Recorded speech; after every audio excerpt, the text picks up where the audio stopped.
Field वालों, ये याद रखना, तुम रोड की बात करते हो, हम तुम्हें एक ईंट भी नहीं उखाड़ने देंगे।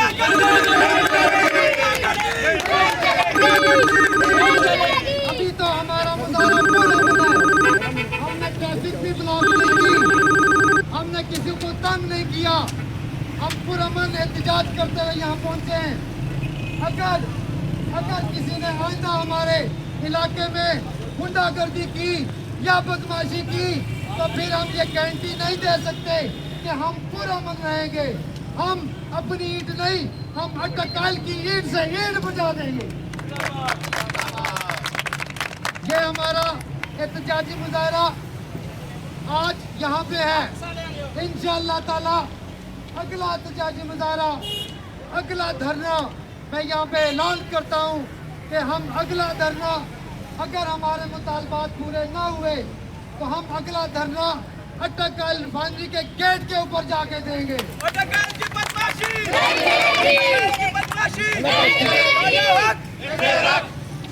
हमारा मुतालबा ये है कि अटकाल रिफाइनरी और पाकिस्तान ऑयल फील्ड जो ये दावा करता है कि ये अटकाल की पाइपलाइन ये हमारी मलकियत है, ये दोनों इदारे ये दावा करते हैं कि ये हमारी मलकियत है। दोस्तों, बुजुर्गों, इलाके के लोगों, बात यह है कि अगर ये मलकियत अटकाल रिफाइनरी की है तो हमारा क्या कसूर है कि हम गलाजत में ज़िंदगी गुजारते हैं? हमारा क्या कसूर है कि हमारे बच्चों को इस इलाके में हेपेटाइटिस हो चुका हुआ है, हमारे बुजुर्ग जरकान से और कैंसर से मर रहे हैं। बुजुर्गों, दोस्तों, अटकाल रिफाइनरी का ये हक बनता है कि वो इस रोड को साफ सुथरा रखे, वो इस रोड के ऊपर सीवरेज लाइन बिछाए,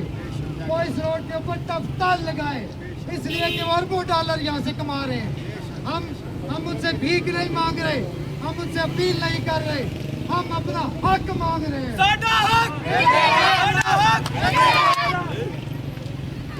आज के बाद मैं आप सारे दोस्तों की इजाजत से अटकाल रिफाइनरी को और पाकिस्तान ऑयल फील्ड को ये पावर कराना चाह रहा हूँ कि अब हम इससे एक कदम आगे बढ़ेंगे और ये रोड अगर अटकाल रिफाइनरी ने